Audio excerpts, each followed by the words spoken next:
Hi everyone. आज मैं बताऊंगी आपको जो इंट्रोडक्शन टू पॉलिटिकल थ्योरी है बीपीएससी 131। इसमें जो इम्पोर्टेंट जो टॉपिक्स हैं ये आप समझ सकते हो। इम्पोर्टेंट जो हमारे चैप्टर्स हैं वो कौन से हैं, ठीक है, जहाँ से क्वेश्चंस इस बार पूछे जाएंगे।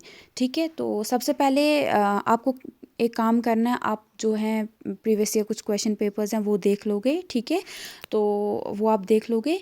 जो मैंने कल ही एक वीडियो डाली है उसमें मैंने आपको 2 सेशंस के जो पेपर्स हैं वो दिखाए हैं, वो आप वहाँ से स्क्रीनशॉट ले सकते हो। और जल्दी ही मैं और 2020 और 2021 के जो आपके पेपर्स हुए थे वो मैं आपको बता दूंगी बीपीएससी 131 के, ठीक है।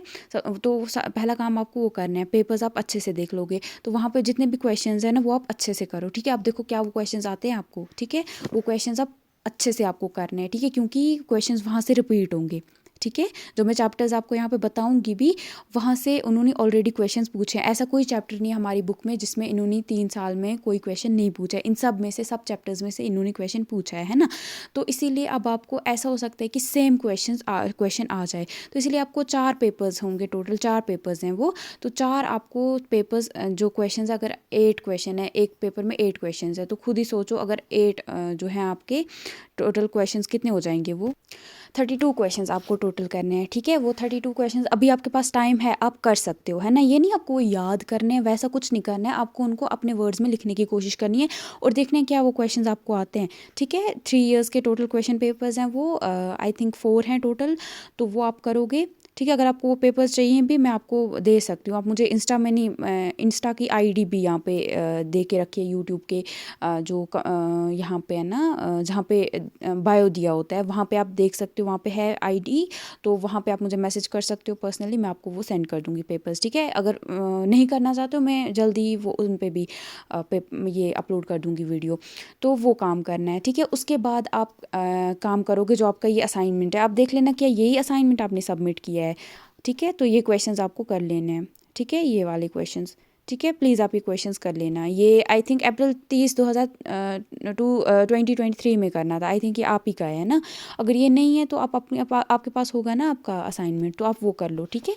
तो ये आपको कर लेना है। यहाँ पे जितने भी क्वेश्चंस आपको पूछे हैं देखो ये क्या आपने किए हैं, ठीक है, ये आप करोगे, ठीक है, ये क्वेश्चंस, ठीक है। उसके बाद आपको मैं बताती हूँ कुछ इंपॉर्टेंट टॉपिक्स जहाँ से इस बार ये क्वेश्चंस पूछेंगे आपको। देखो जी, ये आपके चैप्टर्स हैं जो बहुत इंपॉर्टेंट है, ठीक है। इस बार यहाँ से ये क्वेश्चंस पूछेंगे ही पूछेंगे और मेन जो क्वेश्चंस होंगे वो यहीं से होंगे, ठीक है। ये आप अच्छे से करोगे ये चैप्टर्स, इनको आप बिल्कुल नहीं छोड़ोगे, ठीक है। सबसे पहले आपका है जस्टिस, ठीक है। टोटल 8 क्वेश्चंस पूछेंगे ना वो लोग, तो मैंने इसीलिए आपको यहाँ पे 9 चैप्टर्स दिए हैं, ठीक है। ये मैंने बताया ये यूनिट कौन सा है। यूनिट 5 जैसे जस्टिस है, यूनिट 6 राइट्स है, unit 14 family law and state है, ठीक है। ये सबसे पहले आपको यूनिट 5 करना है जस्टिस बहुत अच्छे से। उसके बाद यूनिट 6 जो है राइट्स ये करना है। उसके बाद यूनिट 7 डेमोक्रेसी ये करना है। फिर यूनिट 8 जेंडर पे है, ये आपको बहुत अच्छे से करना है। फिर उसके बाद आपको 10 अभी छोड़ो, 10 को हमें अभी कुछ नहीं करना है। 11 पे आएंगे। 11 में डेमोक्रेसी वर्सेस इकोनॉमिक ग्रोथ आपको करना है। उसके बाद लिबर्टी वर्सेस सेंसरशिप करना है। उसके बाद protective discrimination versus principle of fairness क्या होता है ये करना है। और फैमिली लॉ एंड स्टेट करना है। पहले आप बहुत अच्छे से कर लोगे, ठीक है, ये चैप्टर्स। उसके बाद अगर आपके पास टाइम है तो सिविल सोसाइटी एंड स्टेट आप कर लो, क्योंकि ये थोड़ा इंपॉर्टेंट टॉपिक है। इससे इन्होंने पूछा है सवाल, बट हो सकता है कि वापस सिविल सोसाइटी बहुत इंपॉर्टेंट रहता है, ठीक है। ये हर साल पूछते ही हैं यहाँ से क्वेश्चंस, तो हो सकता है पूछ लें, तो कोई पता नहीं होता है इनका, तो इसलिए मैंने रखा है आपका, ठीक है। तो ये चीज़ें आपको करनी है, ठीक है। ये सारा आप करोगे अच्छे से तो मुझे लगता है फिर आप पेपर आराम से पास कर सकते हो, पास क्या आप अच्छा स्कोर कर सकते हो, ठीक है। तो ये इतनी ये ट्रिक है, और इसमें कोई यहाँ पे मुझे नहीं लगता और कोई ट्रिक है इग्नो में अच्छा करने की। यहाँ पे यही होता है कि questions back to back repeat होते रहते हैं और असाइनमेंट अच्छे से कर लेना होता है। और अपनी जो कुछ चैप्टर्स आप देखो, पिछले साल जो आपसे पहले वाले जो सेशन के बच्चे थे वहाँ पे इन्होंने क्या सवाल पूछे हैं उन बच्चों को, तो उसका अपोजिट ये दूसरे साल पूछते हैं, ठीक है। कुछ आ जाते हैं, रिपीट हो जाते हैं, बट मोस्टली वो उसके जो बाकी जो चैप्टर्स उस साल नहीं जिनमें पूछ पाए क्वेश्चंस उन बच्चों को, तो वो आपसे ही पूछते हैं। तो यहाँ पे यही रहता है, ठीक है। और इसके अलावा आपको जितना हो सकता है आंसर राइटिंग की प्रैक्टिस करो, ठीक है। जितना आप आंसर अभी अच्छे से करोगे, और देखो एक आंसर आप कितने मिनट्स में सॉल्व कर सकते हो। आपके पास टोटल 3 आवर्स होंगे, तो आपके पास इतना, मतलब आपको इतनी स्पीड रखनी है कि आप उस टाइम में आप 5 सवाल कर पाओ, है ना। तो ये जितनी आप आंसर राइटिंग की प्रैक्टिस करोगे उतना अच्छा पेपर करके आओगे, ठीक है। और बाकी और कोई टेंशन की बात नहीं, आप इतना, आई होप आप इतना कर पाओ, टाइम है अभी आपके पास, तो इतने आप कर ही पाओगे चैप्टर्स, है ना।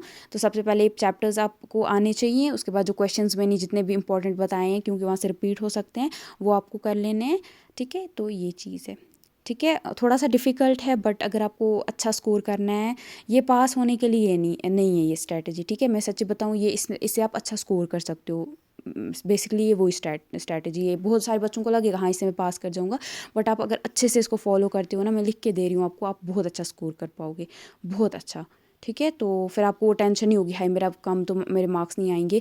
आप आराम से यहाँ पे 70s 80s में, अगर आपकी आंसर राइटिंग अच्छी है, आप अच्छा लिख पाते हो, आप अपने आप को अच्छे से एक्सप्लेन कर पाते हो, तो आप 80s में तो आप आराम से ला सकते हो मार्क्स, 70 to 80s में, ठीक है।